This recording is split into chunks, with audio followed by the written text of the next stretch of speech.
गया है। मेरठ नगर निगम ने केंद्रीय पर्यटन मंत्रालय के करोड़ों के इस प्रोजेक्ट में खामियों का आरोप लगाते हुए इसकी आर्थिक जांच कराने की मांग की है। क्या है पूरा मामला, देखिए रिपोर्ट। क्रांति की पवित्रता में किसने किया भ्रष्टाचार? क्रांति की सौगात से क्यों खफा है नगर निगम? पर्यटन विभाग के करोड़ों के प्रोजेक्ट पर सवाल क्यों? क्रांति के बजाय क्यों सुलगी है भ्रष्टाचार की चिंगारी? 1857 में मेरठ में इसी जगह अंग्रेजों के खिलाफ पहली क्रांति की चिंगारी सुलगी थी। लेकिन 165 साल के बाद जब सरकार ने यहाँ देश प्रेम की उस चिंगारी को फिर से जिंदा करने की कोशिश की तो भ्रष्टाचार की लपटें सुलगने लगी।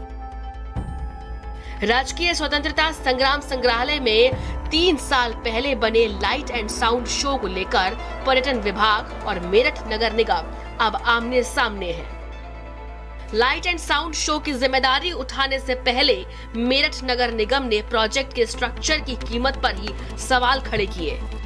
निगम को लगता है कि 3 करोड़ 18 लाख के इस प्रोजेक्ट में सरकारी पैसे का सही इस्तेमाल नहीं किया गया है, इसीलिए यहाँ मौजूद कर्मियों की लिस्ट जारी की गई है।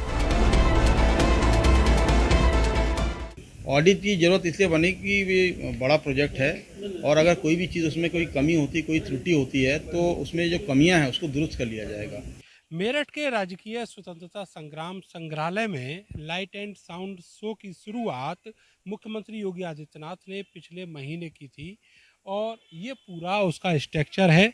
यहाँ पर स्क्रीन के जरिए क्रांति का इतिहास और पूरे देश में हुई क्रांतियों का इतिहास प्रदर्शित किया जाता है, जिसको देखने के लिए हजारों लोग आते हैं।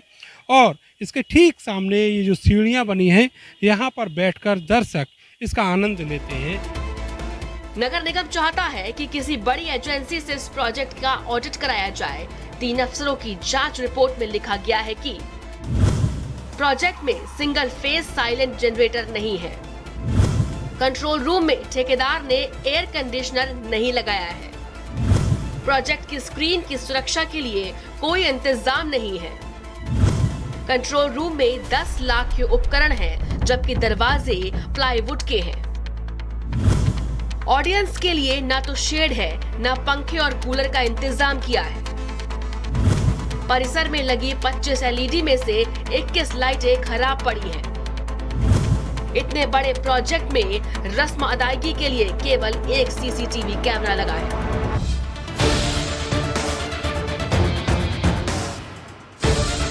खामियों का पिटारा निकालकर नगर निगम ने प्रोजेक्ट की जिम्मेदारी लेने से इनकार कर दिया है। निगम के इनकार के बाद पर्यटन विभाग के ठेकेदार ने प्रोजेक्ट पर ताला लगाकर लाइट एंड साउंड शो का संचालन बंद कर दिया है।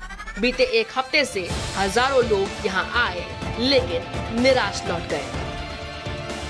सवाल यह है कि अगर ये मामला भ्रष्टाचार का है तो जुबान कोई क्यों नहीं खोल रहा।